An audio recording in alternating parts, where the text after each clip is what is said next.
Hello there everyone and welcome to the Festive Greenery Layering Guide video. First up, I've taken the Festive Greenery 3D embossing folder and I have embossed a piece of cardstock.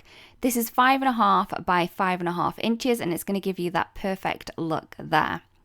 I'm then going to take stencil number 1 and all I'm going to do is I'm going to line that up with the embossed dots that we have on the piece of cardstock that we've just embossed with the 3D embossing folder. You can see that that's going to pop perfectly into place. Next up, I'm going to take some of the crimson ink and I'm going to take a small blending tool and I'm just going to add the ink all the way over this stencil. It's going to pop through those little dots that we have and colour in the berries that we have embossed on the cardstock beneath. I'm just going to go ahead and cover the whole of the stencil. Once that has been done, we can remove the stencil and then we're going to move on to stencil number 2. Now this is going to add in all of the leaves that we have on the embossed image. So again, I'm just lining that up with the embossed image underneath.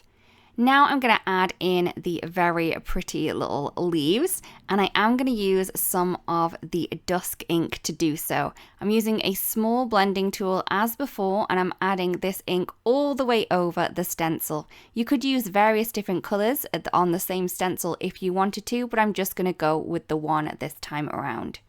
Once that has been done, we can then remove this stencil and we're going to move on to the third and final stencil that we have in the stencil set. And I'm just going to line up this with all of the little branches that we have underneath the image. So for this here, I will be using the darkest blue that I have, and this is the Desert Night. I love the look of having some blue leaves rather than green, so that's why I've gone with this color combo today.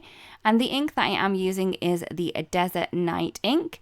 I am using a small blending tool to add the ink all the way over this stencil as well, just as I have been doing for the other 2 stencils in the set. Once this has been done, we can then remove the stencil and then that is all of the layering complete. We really do hope this video helps. Thank you so much for watching everyone and we'll see you again really soon. Bye bye.